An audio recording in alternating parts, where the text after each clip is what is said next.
안녕하세요. 저는 개구쟁이 쌍둥이 딸들 키우며 우당탕탕 정신없이 살고 있는 40대 여성입니다. 요즘 부쩍 장난기가 많아진 아이들이 작당을 하고 엄마 놀리는 재미에 푹 빠져 있는 바람에 다른데 눈 돌릴 틈도 없이 복잡거리며 지내고 있어요. 아이들 학교 보내고 나서야 간신히 한숨 돌리곤 합니다.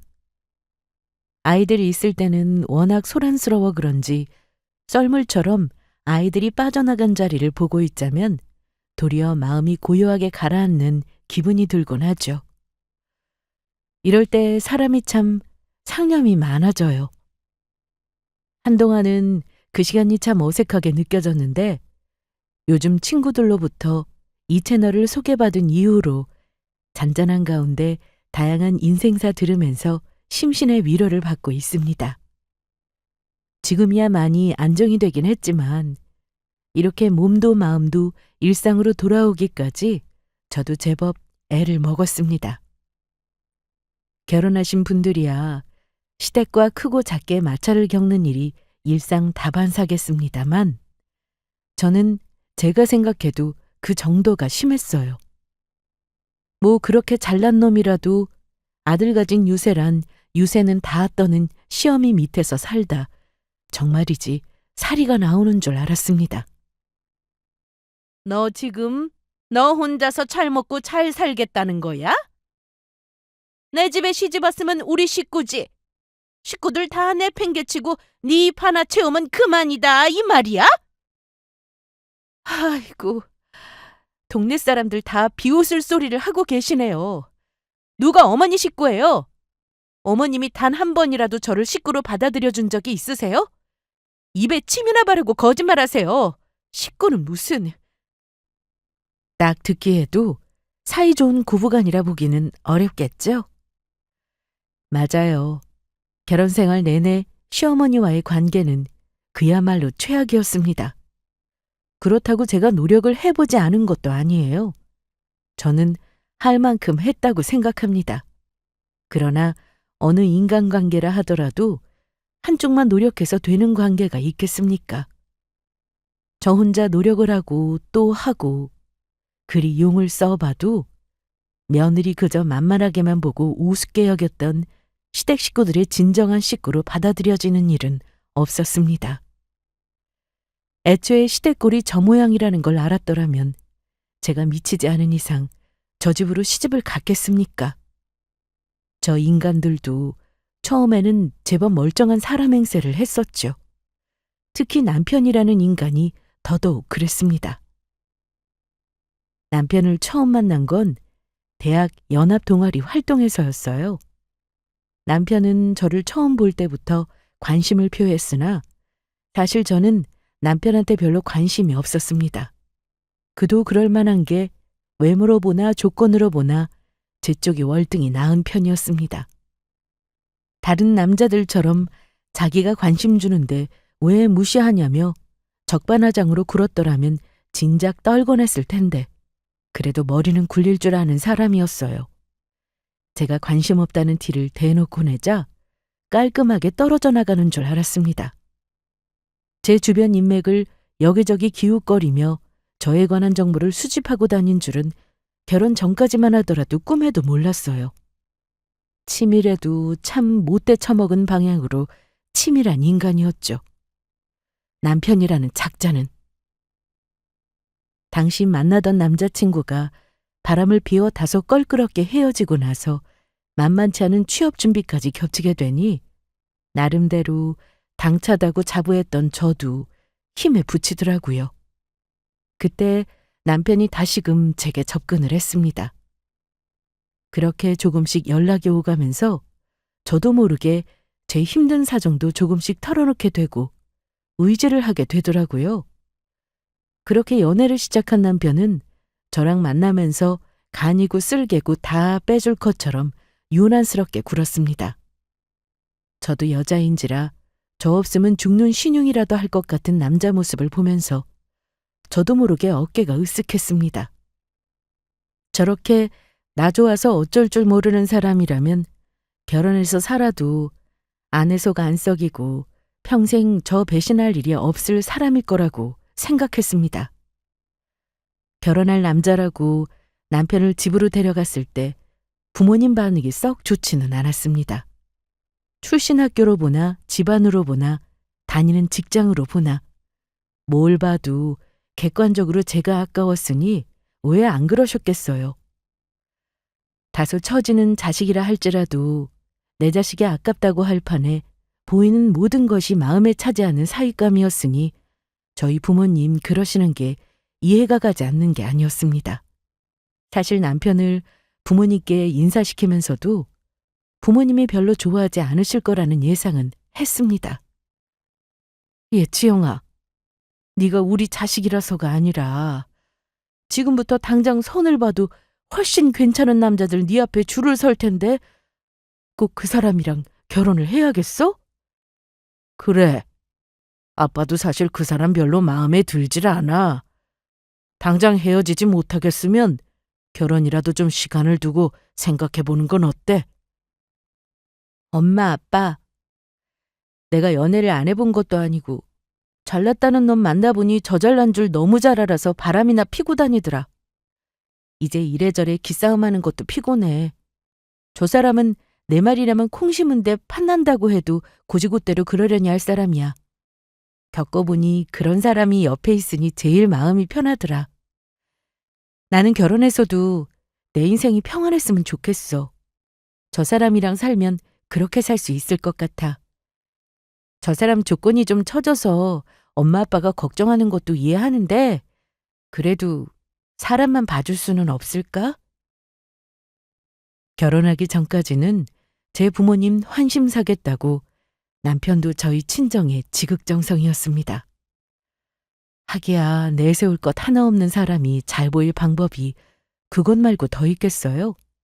그저 입안에 혀처럼 구는 것 말고 자기도 별 방법이 없었을 겁니다. 그럼에도 불구하고 저 시집 보내는 그날까지도 저희 부모님 마음이 완전히 열리는 일은 없었지만요. 이런 저희 집의 부정적인 반응과는 다르게 시댁에 첫인사를 갔을 때는 제가 아주 환대를 받았습니다. 남편이 어떤 말로 구워 삶았는지는 몰라도 남편 수준에 저 같은 여자 다시 만날 일은 없을 테니 어떻게든 저를 잡아야 한다고 생각했겠죠. 그렇게 생각했으면 시집와서 좀 잘해줄 일이지. 절 제대로 취급해준 건 그때가 유일했던 것 같네요. 어찌되었든 그날만큼은 온 시댁 식구들에게 마치 귀한 사위 마냥 백년 손님 대접을 받은 저였습니다. 우리 태구가 연애하고 아주 넋을 놓고 다니길래 얼마나 대단한 아가씨를 만나나 했더니 아가씨가 너무 참하네. 우리 아들이 왜 그렇게 빠졌는지 알겠어? 앞으로 결혼하면 정말 딸처럼 엄마처럼 잘 지내봐요 우리.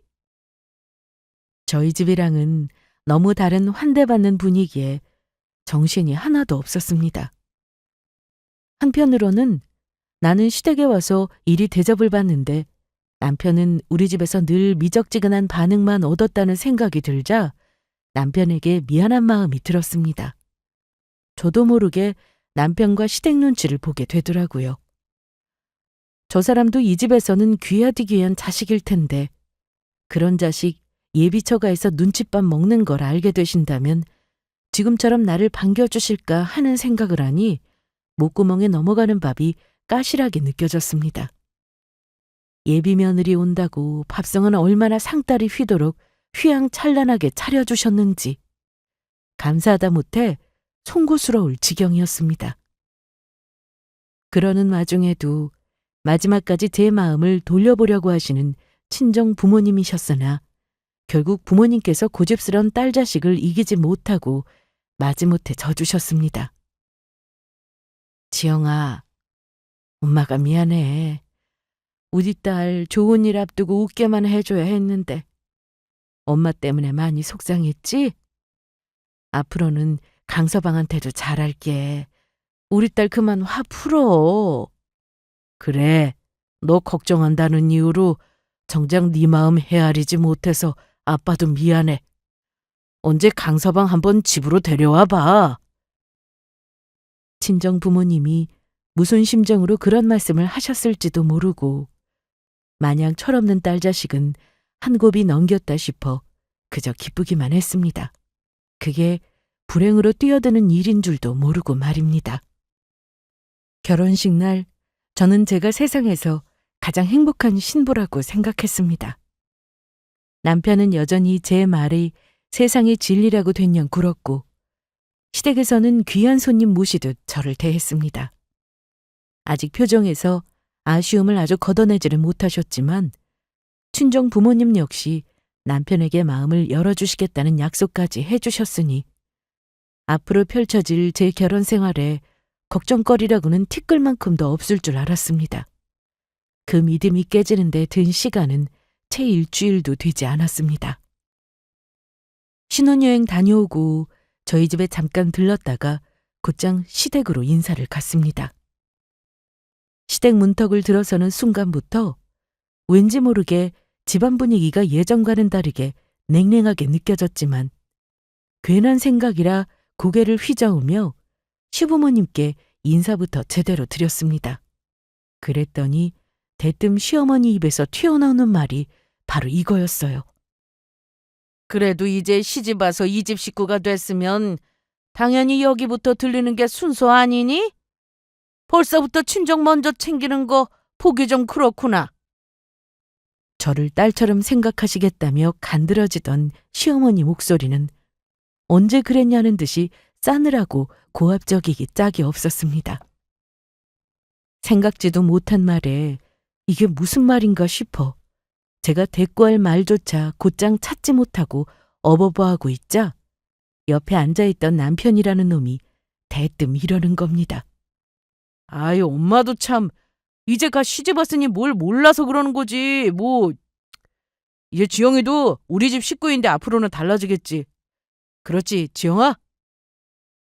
모자가 쌍으로 지금 무슨 소리를 하나 싶었습니다. 그 후로 남편이 신혼여행에서 사온 기념품을 신이 나서 풀어놓으며 시댁 식구들끼리 뭐가 그리 재미난지 한참을 깔깔거렸으나 제 머리는 마치 망치로 얻어맞은 듯 띵해서 정신을 차릴 수가 없었습니다. 태구 씨, 아까 도대체 무슨 뜻으로 그런 말을 한 거야? 우리가 우리 집 먼저 들른 게 그렇게 잘못한 일이야? 이럴 때는 보통 친정부터 먼저 들른다며. 우리가 거기 길게 있었던 것도 아니야. 오래 있기로는 가 신혼여행 다녀와서 장시간 비행기 타느라 지친 사람들이 밤늦게까지 잡아둔 당신 본가가 더한 거 아니야? 우리 엄마 아빠는 우리 강서방 피곤해서 안 된다고 우리 앉자마자 요기부터 시키고 곧장 보내줬어. 그게 어머님한테 친정 챙긴다는 소리까지 들을 일이냐고. 그것만 해도 기가 막힌데 당신 대답은 또 그게 뭐야? 시집 와서 잘 몰라서 한 거라고? 그럼 이제 친정이랑은 연이라도 끊고 시댁 일만 신경 써라. 뭐 그런 뜻이야? 한밤이 되어서야 겨우 시댁에 풀려나오고서야 분해서 남편에게 쏘아댔습니다. 어떻게 제 집 식구 되자마자 저렇게 싹 안면몰수를 하고 태도를 180도 바꿀 수가 있어요? 저 정도면 사기 아니에요? 생각을 하면 할수록 분했어요. 거기다 대고 제 엄마 편을 들면서 헛소리를 해대는 남편은 불난데 기름을 부은 거나 마찬가지였습니다. 아직은 제 눈치를 보던 남편이 땀을 뻘뻘 흘리며 나름의 해명을 했습니다. 아이, 자기야. 내가 정말 그렇게 생각해서 그렇겠어? 우리 결혼하고 신혼여행 다녀와서 우리 식구들한테는 처음 인사드린 거잖아. 그런 자리에서 괜히 말 뾰족하게 해서 분위기 싸하게 만들면 결국 누구한테 손해겠어? 세 사람 들어오자마자 집안에 분란 생겼다며 괜히 자기를 곱깝게 보실 거 아니야. 난 그래서 자기 생각해서 그런 거지. 자기 집 먼저 들른 거 나 아무렇지도 않아. 지금 생각하면 말 같지도 않은 변명이지만 워낙 한순간에 뒤바뀐 시어머니 태도에 당황을 한지라 솔직히 저도 어떻게 대응을 해야 할지 갈피를 못 잡고 있었습니다. 상황이 이렇게 된 마당에 결국 믿을 건 남편뿐인데 저 사람까지 적이라고 생각하면 정말 답이 없었습니다.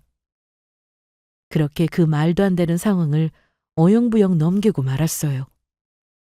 결혼 직후에도 여전히 회사 생활을 하고 있었기에 새로운 생활에 적응하랴, 회사 생활하랴, 몸이 2개라도 모자란 나날들을 보내고 있었습니다. 그런 와중에 가장 스트레스였던 건 시도 때도 없이 걸려오는 시어머니 전화였어요.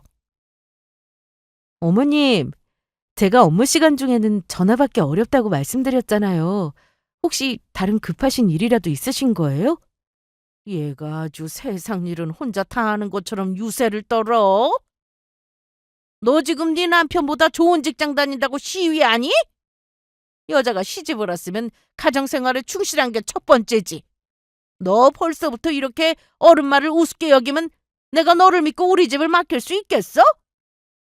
결혼 직후부터 시어머니한테 며느리인 제 존재는 아들보다 잘난 조건으로 당신 귀한 아들 기를 죽이는 얄밉고 괘씸한 여자였습니다.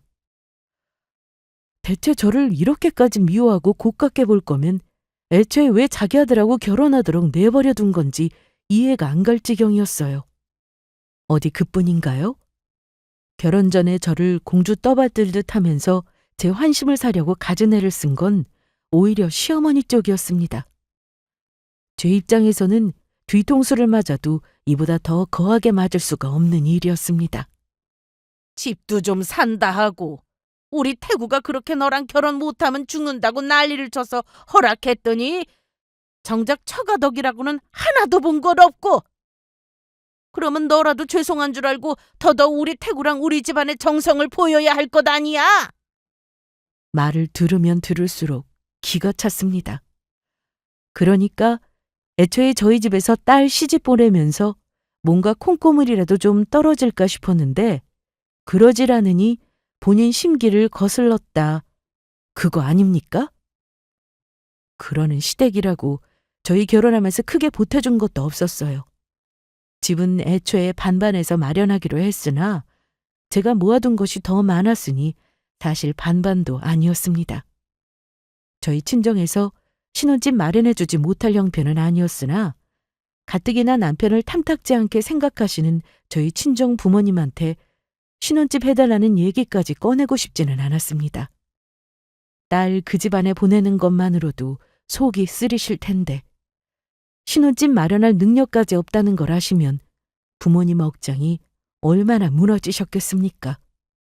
남편은 저보다 집에 보탠 게 훨씬 적으면서도 돈이 모자랐는지 나중에 알고 보니 시댁에서 얼마간 돈을 받기는 받은 모양이더라고요. 그렇다고 그게 액수가 큰 것도 아니었습니다.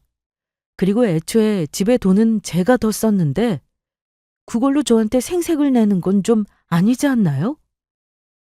시어머니라는 사람하고 대화를 나누면 나눌수록 스트레스만 쌓여갔습니다. 어떻게 나 이 집에 시집 오기 전이랑 지금이랑 저렇게까지 태도가 다르실 수가 있어? 나 정말 이런 대접 받으면서 당신이랑 살아야 해? 엄마가 워낙 자식들을 아끼셔서 그래서 서운해서 더 저러시는 걸 거야. 자기 나랑 사는 거지 우리 엄마랑 사는 거 아니잖아. 누가 뭐래도 나는 자기 편이라고. 자기도 알지?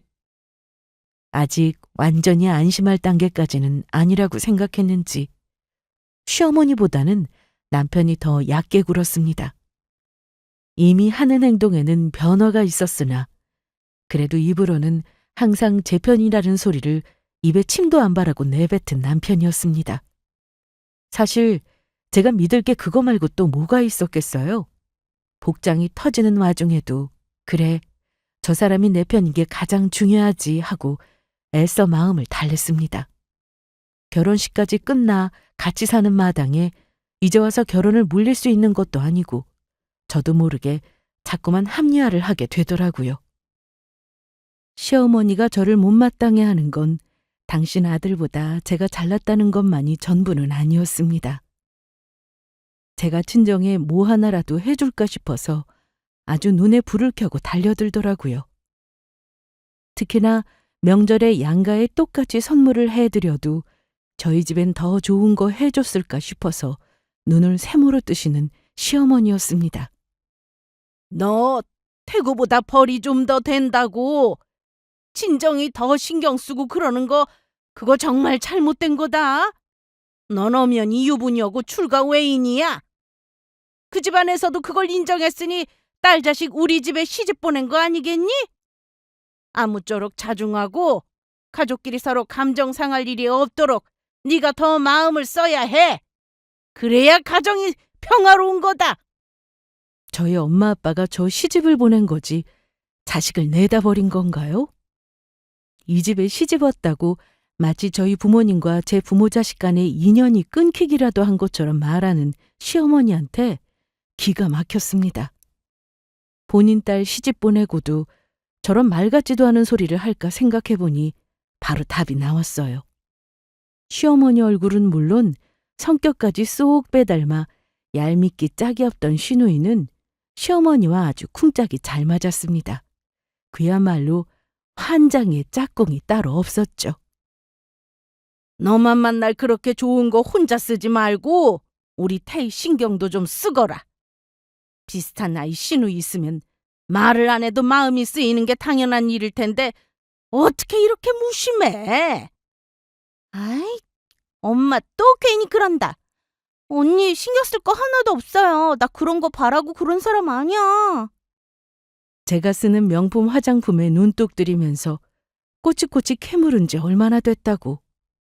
시어머니 옆에서 바람 넣은 줄 제가 모를 거라고 생각하는 게 더 우스운 일이었습니다. 사람을 호구로 봐도 유분수지. 제가 쓰는 물건 하나하나 참견해가며 욕심이 번들거리는 눈을 뗄 줄 모르는데 욕심 많은 것도 꼭 제 어미를 닮았다 싶었어요. 언니 고생이 많네요. 저기 육전 다 떨어졌더라. 육전은 금방 부쳐야 맛있잖아. 조금만 더 고생해 언니. 쟤는 손이 왜 저리 느리다니. 이래서 집에서 딸 자식 공부만 시켜서 될 일이 아니라니까.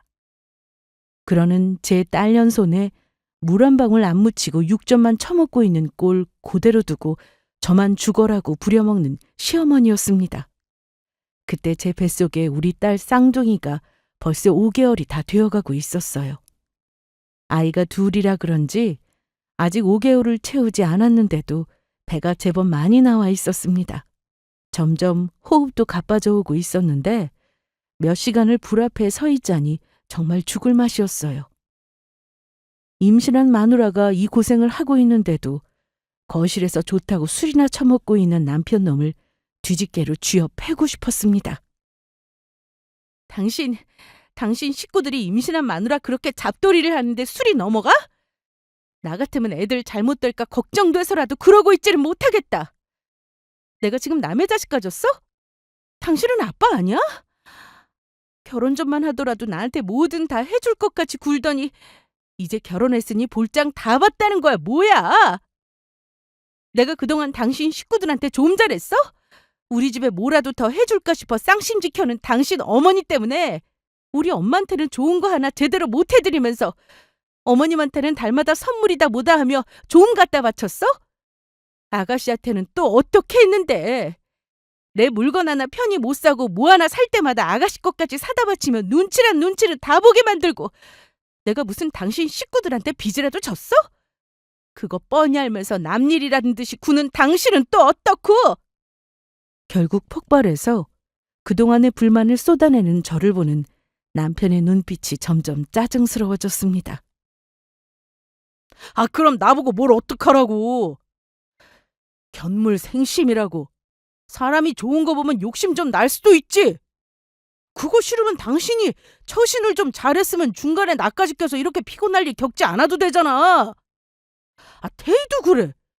자기랑 몇 살 차이도 안 나는 새언니가 자기는 가져보지도 못한 온갖 좋은 거 다 쓰는 거 보면서 어떻게 아무 생각도 안 들겠어? 그거 보면서 당신은 안타깝지도 않아? 마지못해 자기 살 때 하나 더 산 거 가지고 뭘 그렇게까지 생색을 내? 그러니 우리 식구들이 당신한테 정을 붙일 수나 있었겠어? 적반하장도 유분수지. 오히려 큰 소리를 내는 남편놈한테 살이까지 느껴질 지경이었습니다. 배신감에 뇌 속까지 부글부글 끓는 기분이었어요. 당신 그게 지금 당신 아이까지 가진 아내한테 할 소리야? 대체 이럴 거면 당신 왜 결혼했어? 결혼을 했으면 부모한테 정신적으로 독립해서 가정에 충실해야지. 내가 이런 당신을 어떻게 믿고 같이 쌍둥이를 키워?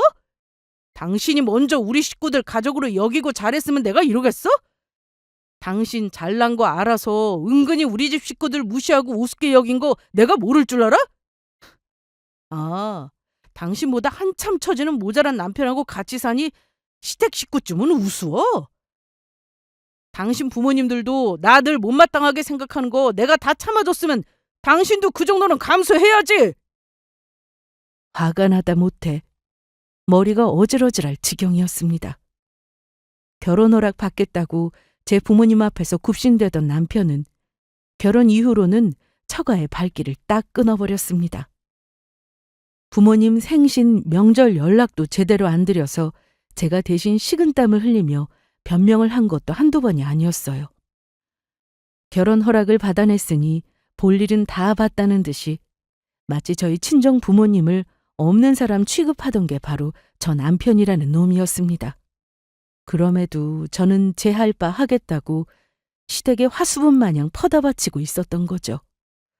호구도 이런 호구가 따로 없었습니다. 저게 저놈의 본성이었던 거예요. 속아도 이렇게 속을 수가 있는 건가. 억울해서 돌아버릴 지경이었습니다. 그날부터 저는 더는 시댁의 호구를 자처하지 않았습니다. 남편이라는 놈 하는 꼴을 봐서는 제 잘못이라고는 절대로 인정할 기색이 아니었습니다. 제 본색 숨길 때도 저와 제 부모 우습게 본 놈이 이제 제가 애까지 가졌다고 본색 드러난 판에 제 부모님에 대한 태도가 바뀔 리가 없었습니다. 그렇다면 저도 저놈 식구들한테 잘 보일 일 없죠.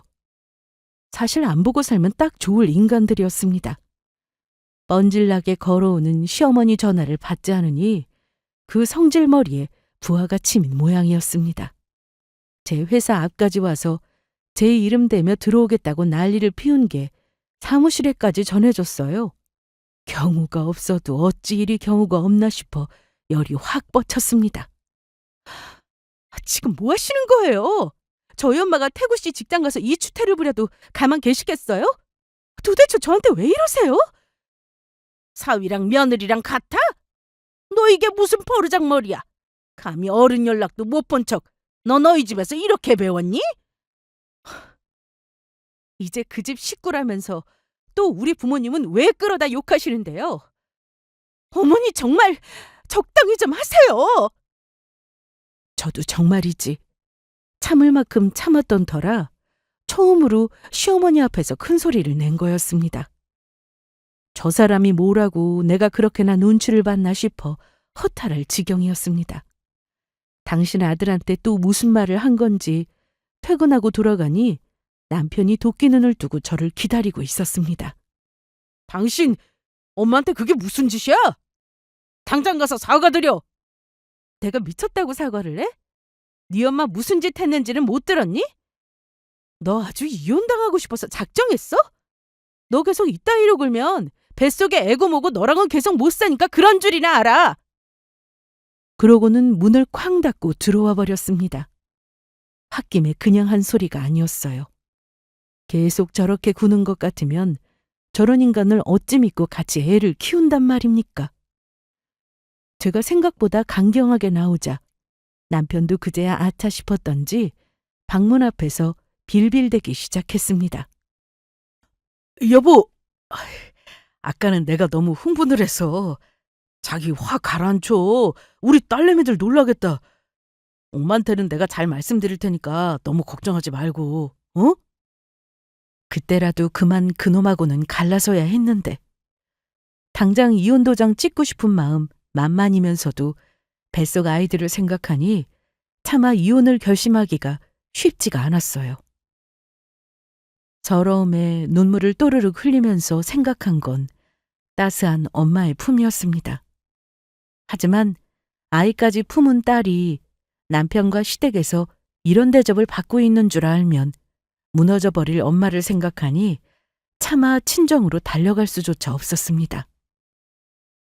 본인들 자손 잘못될까봐 걱정은 됐는지 아니면 남편이 또 무슨 말을 한 건지는 몰라도 그러고 아이 낳을 때까지는 시댁도 좀 잠잠했습니다. 그렇다고 완전히 돌아선 제 마음이 다시 돌아올 리는 만무했지만 말입니다. 그렇게 행복하기만 해도 모자랄 시기에 아이 아빠에 대한 원망이 가득한 채로 우리 가연이 나연이가 태어났습니다. 제 아빠와 친가 식구들 미운 것과는 별개로 제 눈에는 그저 사랑스럽기만 한 귀엽고 소중한 아이들이었습니다. 바라던 손자가 아닌 손녀라고 별로 눈길도 주지 않던 시어머니와는 달리 저희 아이들을 바라보는 친정 부모님 눈에서는 꿀이 뚝뚝 떨어졌습니다. 특히 저희 친정엄마 눈은 감격에 촉촉하게 젖어 있었어요. 치영아, 어쩜 이렇게 너 갓 태어났을 때랑 똑같이 생겼는지. 유전자가 정말 신기하긴 하구나. 너 막 낳았을 때 생각도 나고. 우리 딸 많이 아팠지? 정말 고생했어.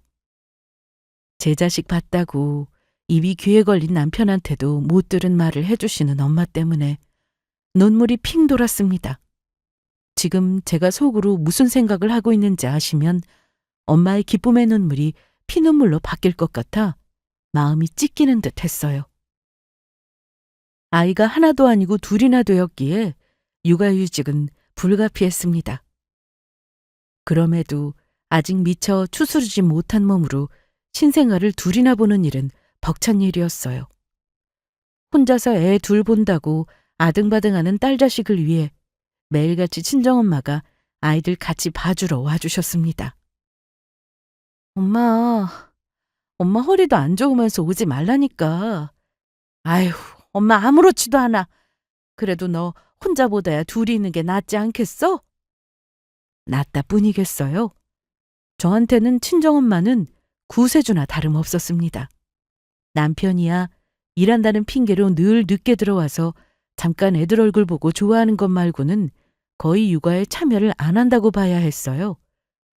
어차피 도움 안 되는 인간이니 모른 척 했으나 일이 없는데도 야근 핑계를 댄다는 걸 진작 눈치채고 있었습니다. 시댁이야 더 말할 것도 없었죠. 행여나 애 봐달라고 부탁 한번 할까 싶어 전혀 없이 몸을 사리는 꼴을 보니 상대도 하고 싶지 않았어요. 그동안 결혼하고 제가 겪은 고초를 한 번도 엄마한테 털어놓은 적은 없었으나 친정엄마가 저희 집에 드나들기 시작하면서 점점 엄마도 눈치를 채기 시작하셨습니다. 지영아, 결혼 생활이라는 게 참 쉽지가 않지? 엄마도 겪어봤잖아. 살면서 답답함을 못 견딜 것 같거나 그게 아니더라도 엄마는 언제나 너 필요할 때 같이 있어줄 거라는 거 알지? 자식은 부모한테 창피하고 그런 거 없는 거야? 차마 자존심에 부모님 상처 줄까 봐 제가 차마 털어놓지도 못하는 걸 알고 하시는 말씀이셨어요. 그날 엄마 가시고 아이 재워놓고 숨죽여서 얼마나 울었는지 모릅니다. 하늘 아래 저 위해 주는 이들은 친정 부모님 뿐이셨습니다. 아이들 이제 겨우 스스로 제 몸 가눌 정도로 자랐을 무렵 부쩍 속이 더부룩하다는 말씀을 자주 하시는 엄마셨어요. 엄마, 자꾸 아픈데 참지 말고 병원에 가자. 자꾸 고집 부리지 말고. 안 그러면 내가 억지로라도 끌고 갈 거야?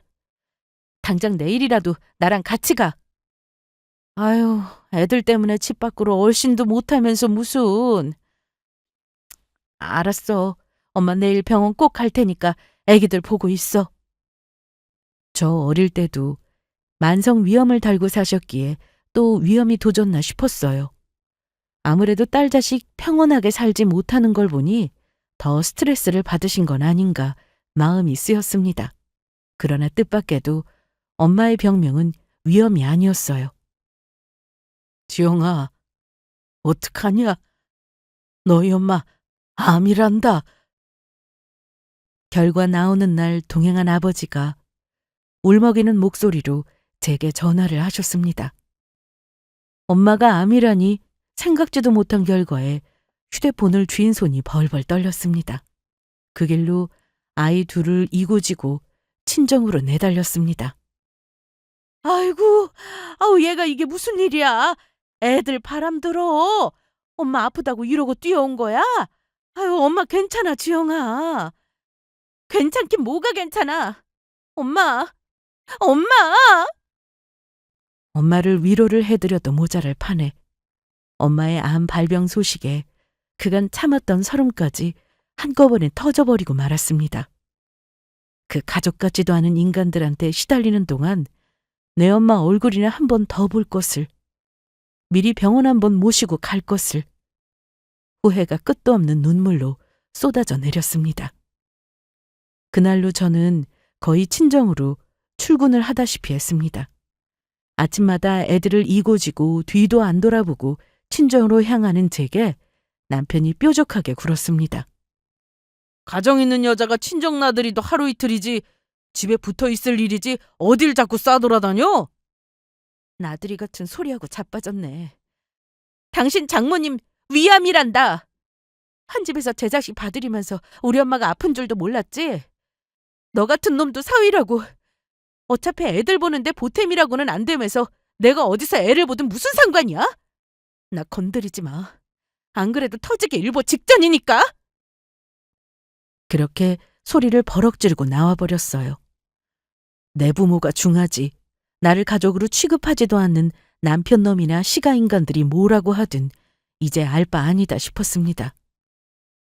그저 하루라도 엄마 곁에 더 붙어있고 싶었어요. 그동안 일하며 차곡차곡 모아둔 월급으로 결혼 이후 챙기지 못한 것까지 모조리 쏟아서 엄마를 챙겼습니다. 시댁 눈치 본다고 쓴 것까지 죄다 빼앗아다 우리 엄마 갖다 드리고 싶은 심정이었어요. 아휴, 나한테 쓸 거 있으면 네 새끼들한테나 써. 사부인 성미가 보통이 아닌 것 같은데 괜히 책 잡힐 일 하지 말고. 그동안 나한테 받아먹은 게 얼만데 나한테 뭐라고 해? 하나도 안 무서우니까 엄마 괜한 신경 쓰지 마. 아니나 다를까. 제가 매일같이 친정에 간다는 소식을 전해들은 시어머니가 그 꼴을 가만히 두고 볼 리가 없었습니다. 너 지금 돈 한 푼 안 벌면서 내 아들이 뼈 빠지게 벌어다 준 돈 다 어디다 갖다 쓰는 거야? 너 네 부모만 중하고 네 남편은 아무렇지도 않니? 내가 그렇게 가정에 충실하라고 가르쳤건만. 저희 엄마 아프시단 얘기도 분명 들으셨을 텐데 괜찮냐는 말 한마디 없으시네요? 며느리나 사돈을 어찌 생각하시는지 잘 알겠습니다. 돈은 그 사람보다 제가 더 모았어요. 아드님 뼈 빠지게 번 돈 한 푼도 저희 친정에 갖다 준 적 없으니 용건 없으시면 이만 끊겠습니다. 뭐라고 욕을 하든 말든 끊어버렸어요. 경우가 없어도 저 정도면 지능 문제가 아닐까 싶을 정도였습니다. 생판 남도 저러지는 않을 텐데 저희 친정에 대한 자격지심으로 그만 돌아버린 건 아닌가 싶었습니다. 매일같이 엄마 얼굴 보러 다니며 정성을 쏟았으나 엄마 상태는 나날이 나빠졌습니다. 여러 번의 항암 치료를 거치며 이미 다 달아나버린 머리카락을 대신해 잠도 줄여가며 직접 든 뜨개 모자를 씌워드리던 날 눈이 불어 터지도록 울었습니다. 끝까지 부정하고 싶었으나 엄마와 함께하는 마지막 날이 가까워지고 있다는 것을 알 수 있었어요. 지영아, 엄마로서, 아내로서, 며느리로서 무엇 하나 쉽게 결정하기 힘들 거라는 거 알지만 언제가 되었든 가장 중요한 건 네 행복이라는 걸 잊지 않았으면 좋겠다. 그거 절대로 이기적인 거 아니야. 엄마가 행복해야 아이들도 행복한 거야. 알았지? 의식에 남아있을 때 엄마가 제게 마지막으로 해주신 말씀이에요. 행복하지 못한 딸 자식을 두고 가는 엄마 마음이 어떠셨을지를 생각하면 가슴이 천갈래 만갈래로 찢어지는 듯 했습니다. 그렇게 저희 가족은 눈물로 엄마를 떠나보냈습니다. 엄마 빈소가 차려진 지 벌써 반나절이 지났는데도 남편이라는 놈은 코빼기도 비추지를 않았습니다.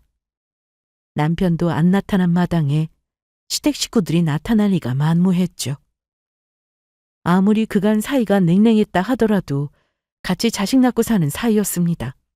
엄마 아프다는 걸 뻔히 알면서도 지나가는 말처럼 의무적으로 장모님 괜찮냐고 몇 번 물은 것을 제외하고는 제대로 친정에 한번 들르지도 않은 놈이었어요. 하물며 아픈 사부인 걱정은커녕 며느리가 친정에 뭐 하나라도 갖다 바칠까 싶어서 눈에 불을 켠 시험이라고 문병 한 번을 왔겠습니까? 다른 시가 인간들도 별반 다르지 않았어요. 어쩌면 저렇게 하나같이 사람으로 태어나 사람돌이 할 줄 모르는 인간들인지 분해서 치가 떨렸습니다. 오죽하면 그동안 부처님 가운데 토막처럼 묵묵히 사돈 흉 한 번 보시질 않으시던 아버지께서도 화를 참지 못하셨습니다. 정말이지 해도 너무한다. 사돈이 세상을 떠났는데 어떻게 사위고 사돈이고 장례식장에 코빼기도 비추지를 않을 수가 있어? 아무리 처음에 우리가 서운하게 했다고 해도 제 아내 어머니인데 결혼으로 우리 딴에는 잘 지내보겠다고 철마다 보양식의 용돈에 사위라고 챙겨준 게 얼마인데 우리한테 소홀해도 너한테만 잘하면 그만이라 서운한 마음 달래고 또 달랬는데 그런데도 내 딸 마음고생 시킨 것도 모자라 내 아내 마지막 가는 길까지 이렇게 홀대를 내? 울분에 찬 아버지 말씀을 듣는데 저도 더는 가만히 있질 못하겠더라고요. 자리를 박차고 나가 당장 남편이라는 놈한테 전화를 걸었습니다. 너 지금 어디서 뭘 하는 거야? 네가 그러고도 사람 새끼야? 너 정말 나랑 갈라서자 이거야? 설사 갈라지기로 한 부부라도 부모 장례식에는 오겠다.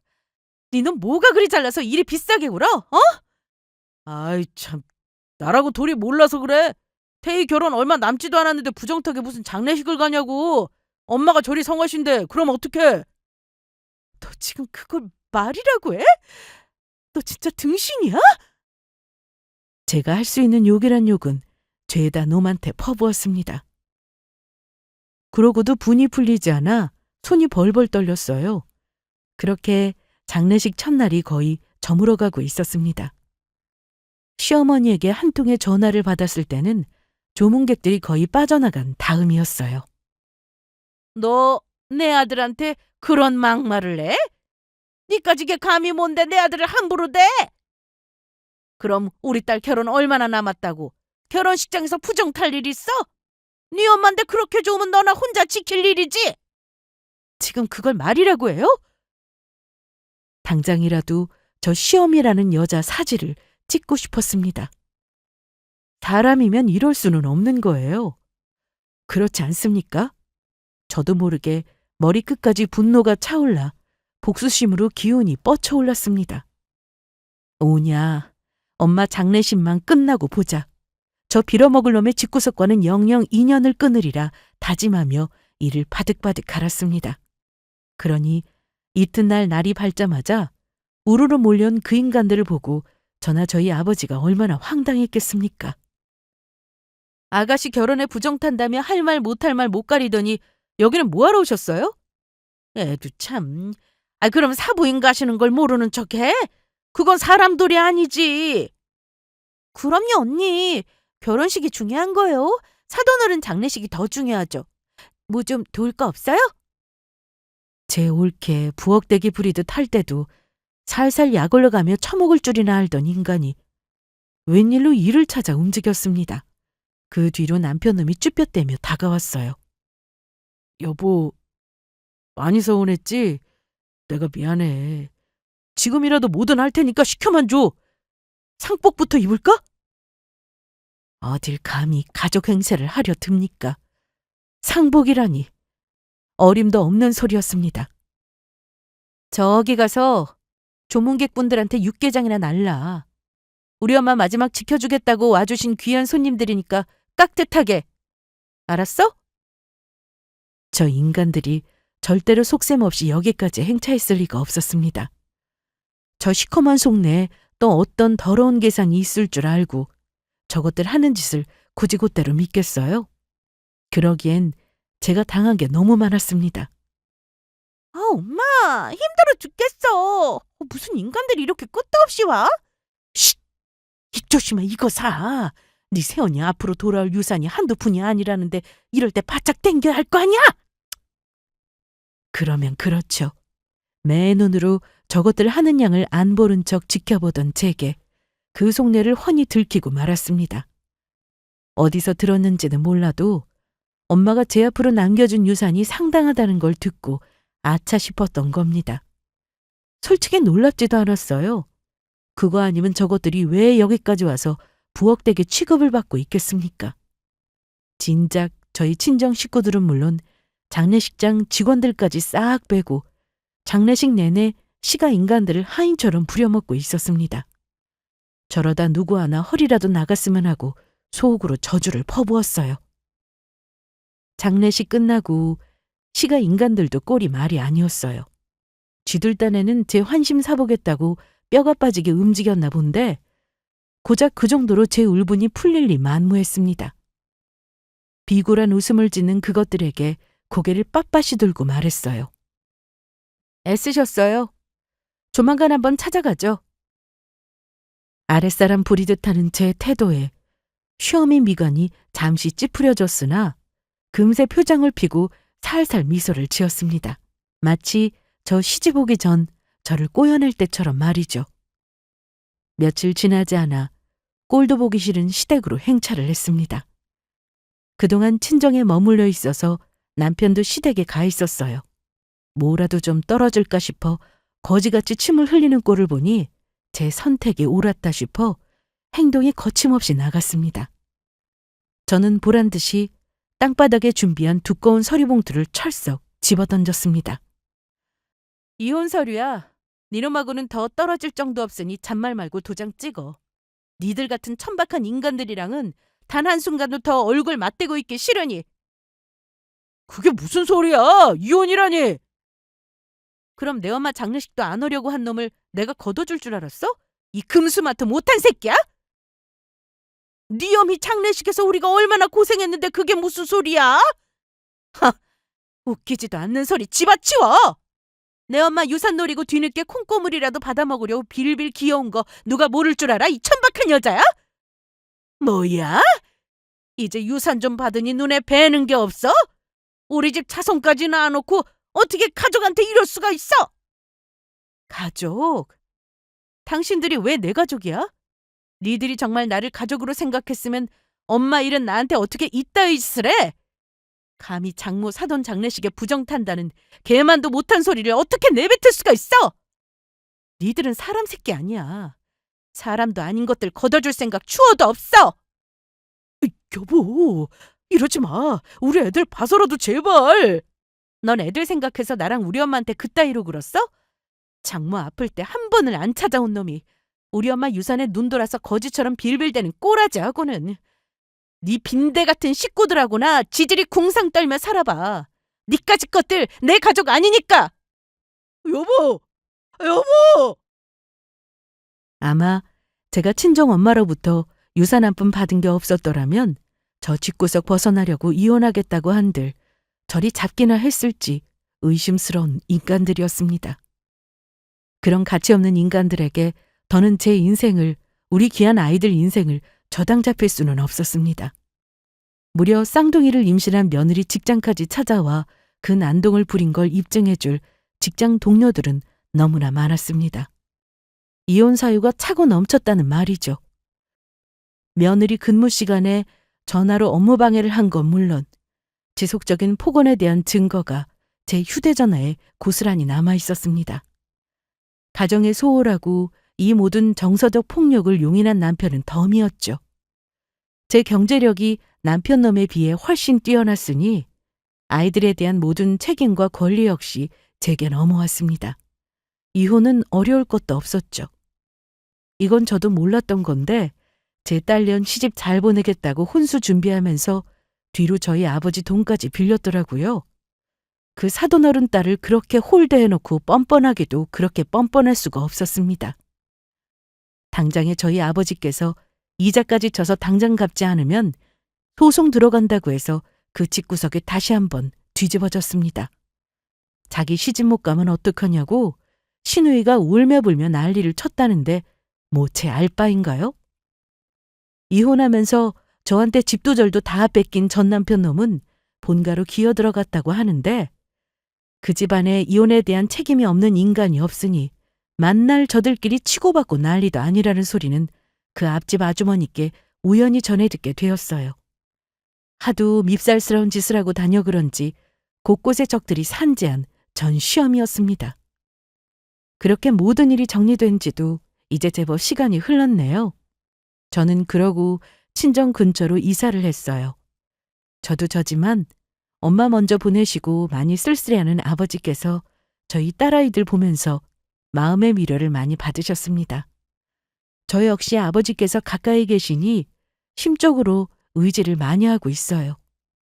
지긋지긋한 시자 떼어내고 비로소 마음의 평화를 찾은 제 이야기는 여기까지입니다. 끝까지 들어주셔서 정말 감사해요.